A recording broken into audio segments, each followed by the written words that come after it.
യേശുവേ സ്തോത്രം, യേശുവേ നന്ദി. എസെക്കിയേൽ പ്രവചനത്തിൽ 43-ാം അധ്യായം 2-ാം തിരുലിഖിതം. അവിടുത്തെ ആഗമനത്തിൻ്റെ ശബ്ദം പെരുവെള്ളത്തിൻ്റെ ഇരമ്പൽ പോലെയായിരുന്നു. അവിടുത്തെ തേജസ് കൊണ്ട് ഭൂമി പ്രകാശിച്ചു. ഹല്ലേലൂയ. ഈ വചനത്തിൻ്റെ അത്ഭുത ശക്തി ഈ വചന ശുശ്രൂഷയുടെ നിമിഷങ്ങളിൽ കേട്ടുകൊണ്ടിരിക്കുന്ന ഓരോ വ്യക്തികളുടെ മേലും കുടുംബങ്ങളുടെ മേലും വ്യാപരിക്കും. ദൈവത്തിൻ്റെ ആത്മാവ് ഇപ്പോൾ ഇറങ്ങി വ്യാപരിക്കട്ടെ. 2 കരങ്ങൾ നമുക്ക് തുറന്നു പിടിക്കാം. ജീവിതത്തിൻ്റെ ഓരോ തിക്കിലും തിരക്കിലും ഇടയിൽ നിന്ന് വചന ശുശ്രൂഷയ്ക്ക് വേണ്ടി നാം ഒരുമിച്ച് ഓടിക്കൂടിയിരിക്കുകയാണ്. പ്രിയ ദൈവമക്കളെ, ഇവിടെ ആത്മാവിൻ്റെ ശക്തി പ്രവർത്തിക്കണം. 2 കരങ്ങൾ അല്പം തുറന്നു പിടിച്ച് ഈ സമയം പരിശുദ്ധാത്മാവിനോട് എല്ലാവരും പ്രാർത്ഥിക്കട്ടെ. പരിശുദ്ധാത്മാവേ, പരിശുദ്ധാത്മാവേ, പരിശുദ്ധാത്മാവേ, വേഗം ഞങ്ങളുടെ ഹൃദയങ്ങളിലേക്ക് വരണമേ, വേഗം ഈ കൂട്ടായ്മയിലേക്ക് വരണമേ. വലിയ ആഗ്രഹത്തോടെ ഒരുമിച്ച് പ്രാർത്ഥിക്കുന്നു. പരിശുദ്ധാത്മാവേ, വേഗം പറന്നിറങ്ങണമേ. ഉന്നതമായ പ്രസാദവരങ്ങൾ ദാസർ കേകണമേ. വലിയ ദാഹത്തോടെ പരിശുദ്ധാത്മാവേ, വേഗം പറന്നിറങ്ങണമേ. പരിശുദ്ധാത്മാവേ, ഉന്നതമായ പ്രസാദവരങ്ങൾ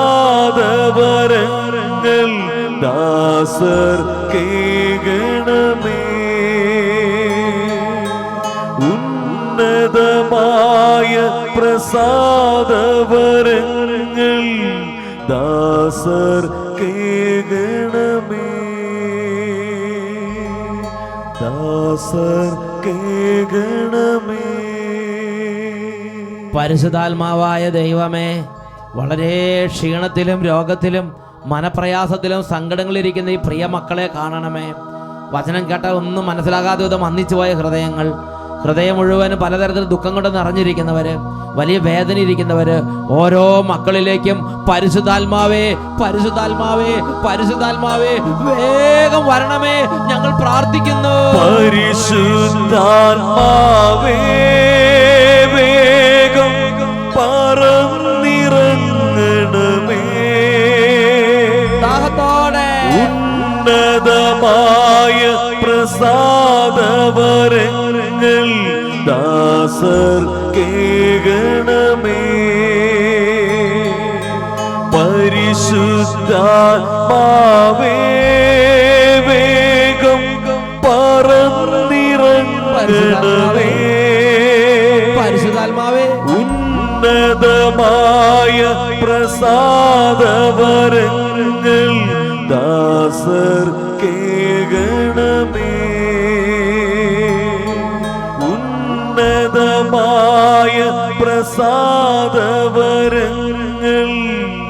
ദാസർ കേകണമേ. ദാസർ കേകണമേ.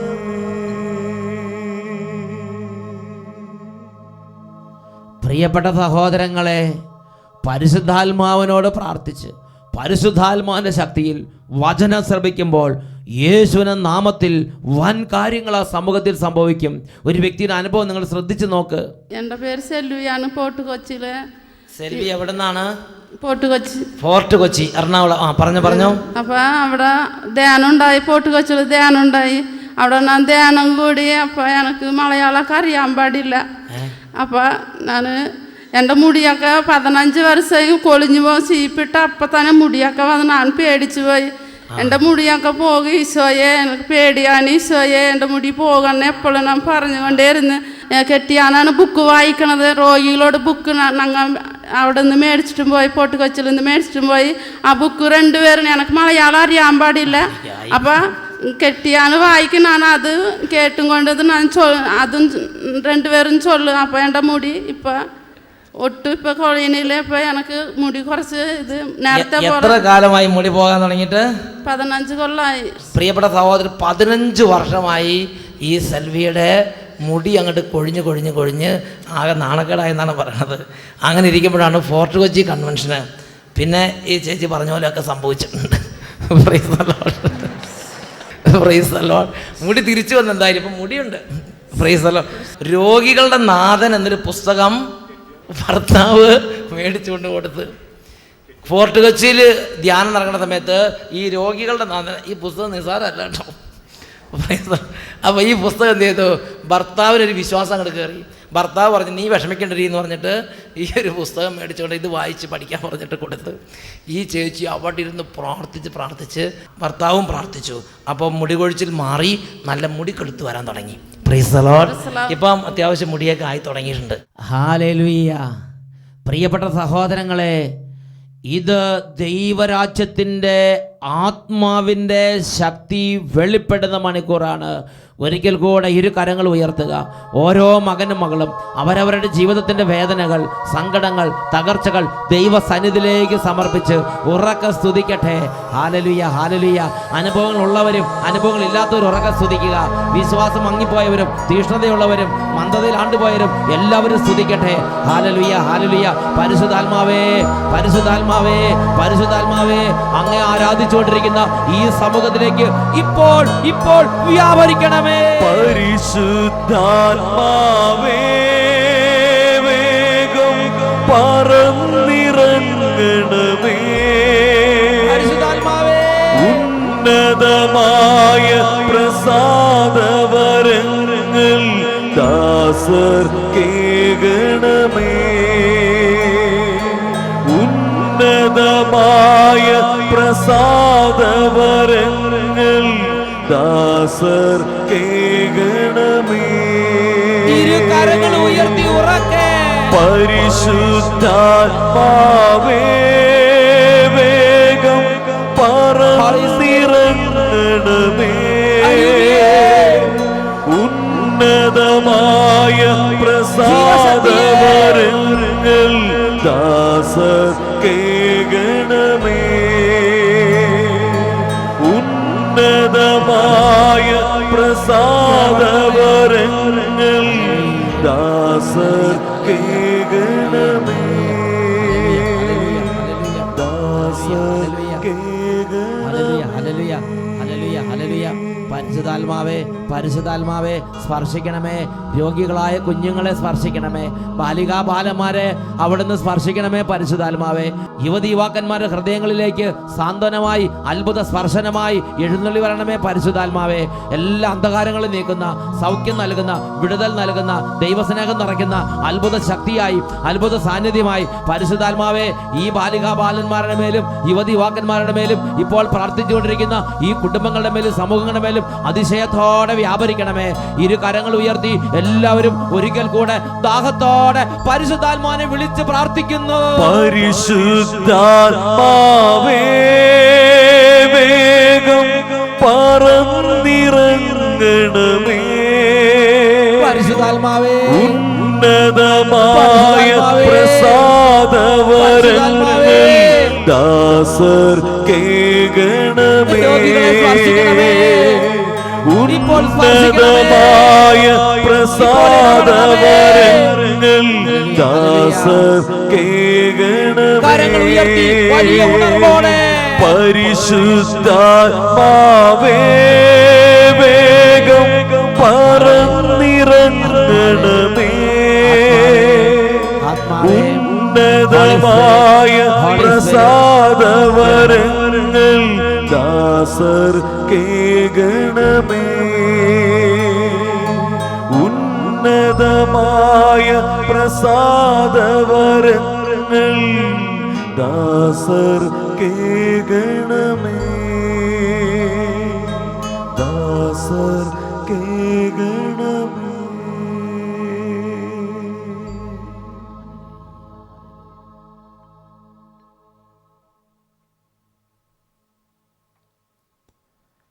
Praise the Lord. ഹല്ലേലൂയ. നാം ഇന്ന് പ്രഭാഷകന്മാരുടെ പുസ്തകത്തിൽ നിന്ന് 44-ാമത്തെ അധ്യായം മുതലാണ് പഠിക്കാൻ പോകുന്നത്. 44-ാം അധ്യായത്തിൽ 1 മുതലുള്ള വാക്യങ്ങൾ. നമുക്കിപ്പോൾ മഹത്തുക്കളെയും നമ്മുടെ പൂർവ്വ പിതാക്കന്മാരെയും തലമുറ ക്രമത്തിൽ പ്രകീർത്തിക്കാം. പിതാക്കന്മാരുടെ അനുഭവങ്ങൾ പിൻതലമുറയുടെ പരിചിന്തനത്തിനും പഠനത്തിനും വേണ്ടി ദൈവാത്മാവ് ഇതാ നമുക്ക് സംലഭ്യമാക്കിയിരിക്കുകയാണ്. അതിൽ ആദ്യമായിട്ട് നമ്മൾ പഠിക്കാനെടുക്കുന്നത് നോഹ എന്ന പൂർവ്വ പിതാവിനെയാണ്. പ്രിയപ്പെട്ട സഹോദരങ്ങളെ, നോഹയുടെ ജീവിതത്തെക്കുറിച്ച് പ്രഭാഷകന്റെ പുസ്തകത്തിൽ 44-ാം അധ്യായത്തിൽ 17-ാം വാക്യത്തിൽ രേഖപ്പെടുത്തപ്പെട്ടിരിക്കുന്നത് ഇപ്രകാരമാണ്: നോഹ തികഞ്ഞ നീതിമാനായിരുന്നു, വിനാശത്തിൻ്റെ നാളിൽ ഒഴിവാക്കപ്പെട്ട മുളയായിരുന്നു അവൻ. നോഹയെക്കുറിച്ച് വലിയ മതിപ്പാണ് വേദപുസ്തകം രേഖപ്പെടുത്തുന്നത്. തികഞ്ഞ നീതിമാൻ, വിശുദ്ധിയുടെ നിറകുടം, ദൈവത്തിൻ്റെ സ്നേഹിതൻ. അവൻ വിനാശത്തിൻ്റെ നാളിൽ ഒഴിവാക്കപ്പെട്ട ഒരു മുളയായിരുന്നു എന്ന് പറഞ്ഞാൽ സ്വർഗത്തിൻ്റെ അംഗീകാരം പ്രത്യേക വിധമുണ്ടായിരുന്ന, സ്വർഗത്തിൻ്റെ കൃപയുടെ നിറകുടമായിരുന്ന ഒരു മനുഷ്യനായിരുന്നു നോഹ. ഹല്ലേലൂയ. എന്നാൽ നോഹ വലിയ കൃപ കൊണ്ട് നിറഞ്ഞു വന്നപ്പോൾ ആ കാലഘട്ടത്തിൽ നാം കാണുന്ന പ്രത്യേകത എന്താ? ചുറ്റുപാടും അന്ധകാരം കട്ടപിടിച്ച്. ഉൽപ്പത്തിയുടെ പുസ്തകത്തിൽ 6-ാം അധ്യായത്തിൽ 11-ഉം 12-ഉം തിരുലിഖിതങ്ങൾ നോഹ വിശുദ്ധി കൊണ്ട് നിറഞ്ഞപ്പോൾ നോഹയുടെ ചുറ്റുവട്ടം എങ്ങനെയായി തീർന്നു എന്ന് രേഖപ്പെടുത്തപ്പെട്ടിരിക്കുകയാണ്. ദൈവത്തിൻ്റെ ദൃഷ്ടിയിൽ ഭൂമി ആകെ ദുഷിച്ചതായി തീർന്നു. എങ്ങും അക്രമം നടമാടി. ഭൂമി ദുഷിച്ചു പോയെന്ന് ദൈവം കണ്ടു. ലോകത്തിൽ മനുഷ്യരെല്ലാവരും ദുർമാർഗികളായി മാറി. നോക്കുക, ഒരു ഭാഗത്ത് ദൈവകൃപയിൽ ദൈവത്തിൻ്റെ പൈതൽ ബലപ്പെട്ടും അനുഗ്രഹം പ്രാപിച്ചും ശക്തി പ്രാപിച്ചും വരികയാണ്. അപ്പോൾ തിന്മയ്ക്ക് മേൽ തിന്മ, അരാജകത്വത്തിന് മേൽ അരാജകത്വം, ദുർവൃത്തിക്ക് മേൽ ദുർവൃത്തി നടമാടുന്ന ഒരു അന്തരീക്ഷമായി ലോകം രൂപാന്തരപ്പെടുകയാണ്. ഹല്ലേലൂയ. ഇതൊരു പ്രത്യേക പ്രതിഭാസമാണ്. പ്രിയപ്പെട്ട സഹോദരങ്ങളെ, ഈ ജനത്തിൻ്റെ ഈ ദുർവൃത്തി നിമിത്തം ജലപ്രളയം കൊണ്ട് ലോകത്തെ നശിപ്പിക്കാൻ തക്കവണ്ണം തീരുമാനമെടുക്കാൻ ദൈവം നിർബന്ധിതനായി.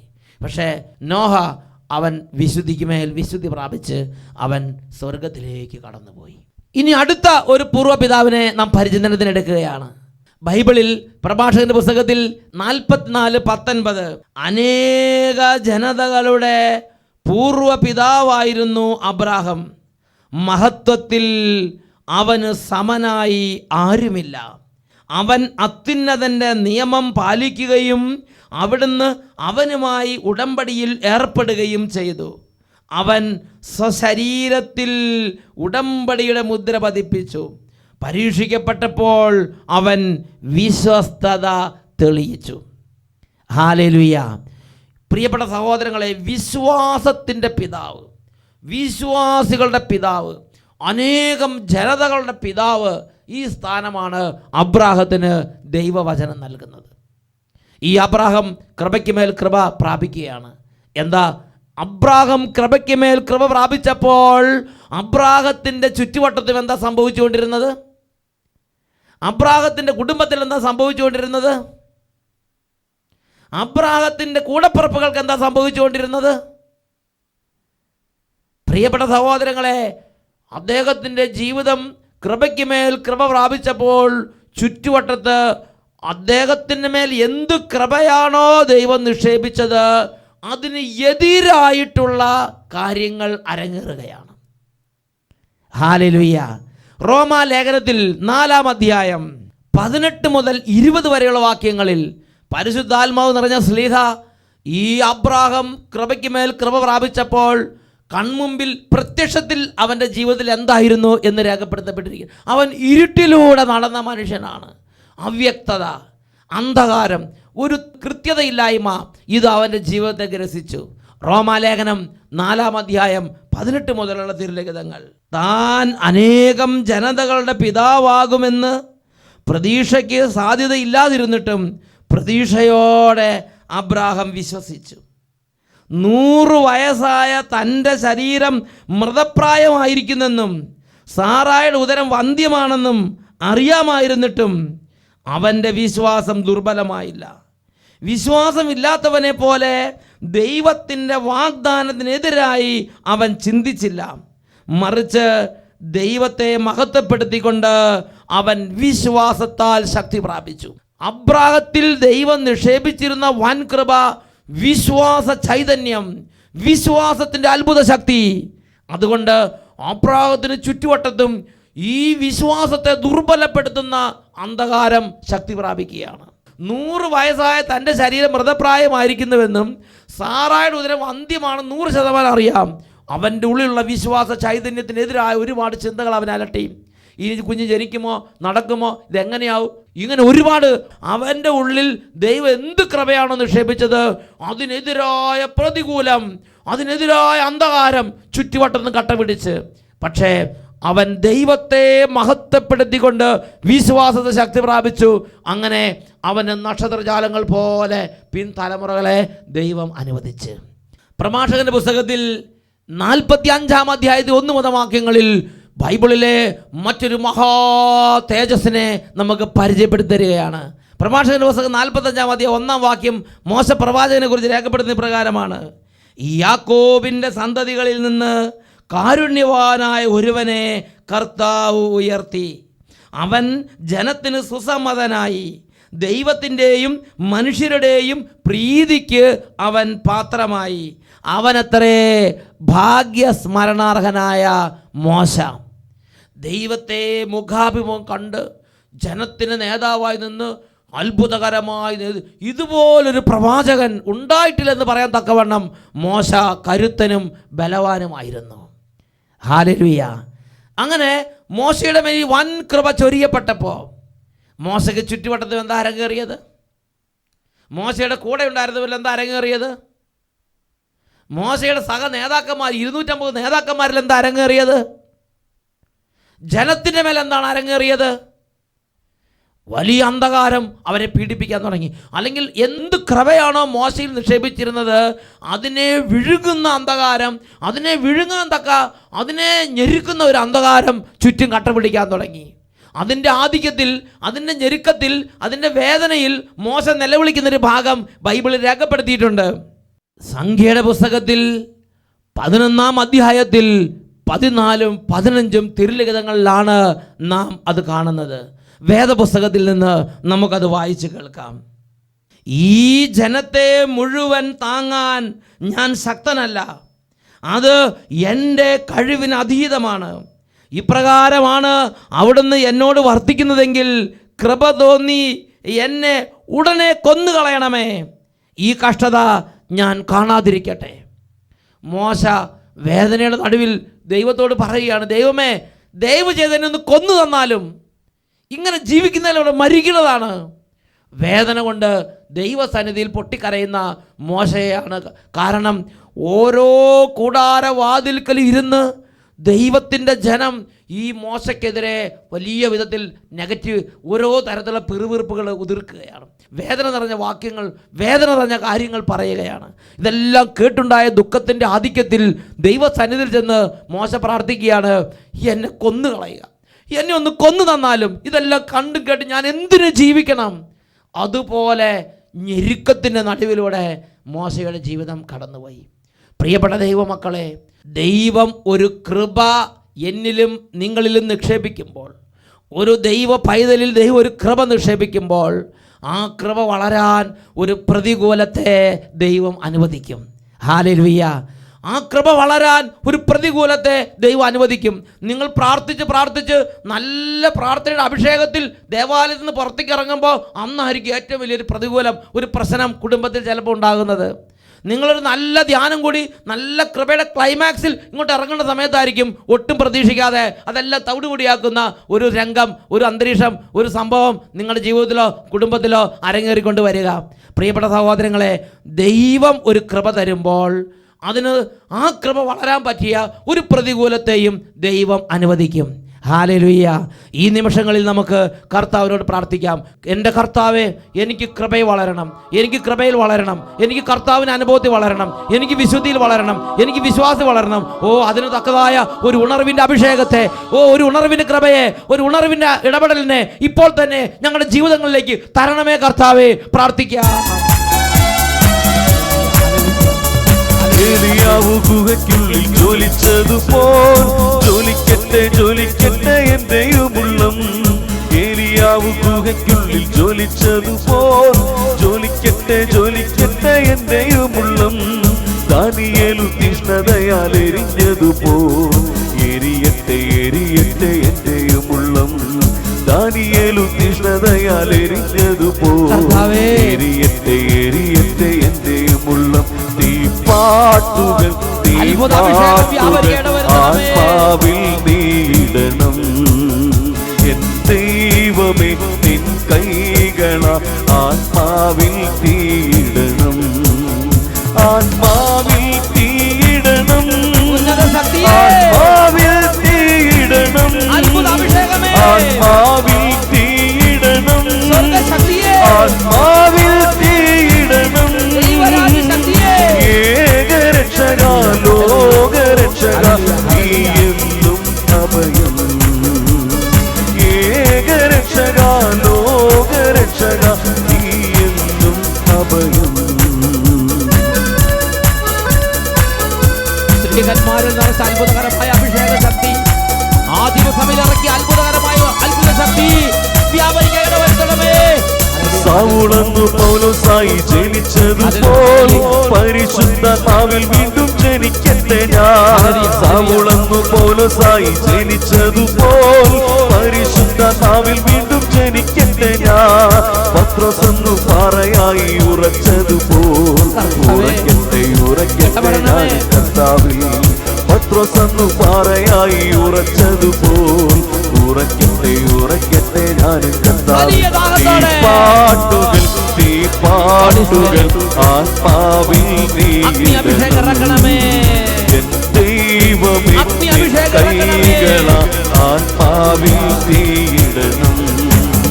ആത്മാവിൽ തീടണം. ആത്മാവിൽ തീടണം. ആത്മാവിൽ തീടണം. ആത്മാവിൽ തീടണം. ആത്മാവിൽ തീടണം. ആത്മാവിൽ തീടണം. ഏകരക്ഷക ലോകരക്ഷക നീയെന്നും അഭയം.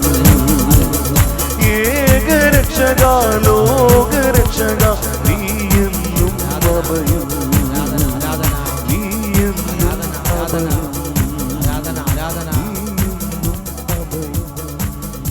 ഇരു കരങ്ങൾ ഉയർത്തി എല്ലാവരും സ്തുതിക്കട്ടെ. ഹല്ലേലൂയ ഹല്ലേലൂയ ഹല്ലേലൂയ. പരിശുദ്ധാത്മാവേ, ഓരോ ഹൃദയങ്ങളെ സ്പർശിക്കണമേ. തളർന്ന ജീവിതങ്ങളെ ഉണർത്തണമേ പരിശുദ്ധാത്മാവേ. പരിശുദ്ധാത്മാവേ, അന്ധകാരത്തെ ഇപ്പോൾ അവിടുന്ന് പ്രകാശിപ്പിക്കണമേ. അവിടുത്തെ ആഗമനത്തിൻ്റെ ഇരമ്പൽ കൊണ്ട് ഈ ജനം മുഴുവൻ ഉത്തേജിതരാകെ ഇടവരുത്തണമേ പരിശുദ്ധാത്മാവേ. Hallelujah hallelujah. ആരാധന ആരാധന ആരാധന. Hallelujah hallelujah. യേശുവേ ആരാധന ആരാധന. യേശുവേ ആരാധന ആരാധന. യേശുവേ സ്തോത്രം. യേശുവേ നന്ദി. ഹല്ലേലൂയ.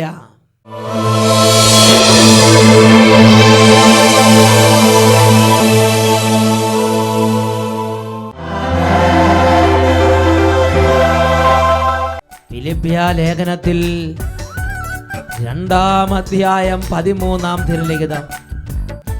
ഞാൻ അടുത്തായിരുന്നപ്പോൾ എന്ന പോലെ തന്നെ അകലെയായിരിക്കുന്ന ഈ സമയത്തും നിങ്ങളുടെ സ്വന്തം ആത്മാവിൻ്റെ രക്ഷയ്ക്ക് വേണ്ടി അധ്വാനിക്കുവിൻ. എന്തെന്നാൽ തൻ്റെ അഭീഷ്ടമനുസരിച്ച് ഇച്ഛിക്കാനും പ്രവർത്തിക്കാനും നിങ്ങളെ ഉത്തേജിപ്പിക്കുന്നത് ദൈവമാണ്. കരങ്ങൾ ഉയർത്തി യേശുവിനെ ആരാധിക്കട്ടെ. യേശുവേ യേശുവേ യേശുവേ. എല്ലാവരും യേശുവിൻ്റെ നാമത്തെ വിളിക്കട്ടെ.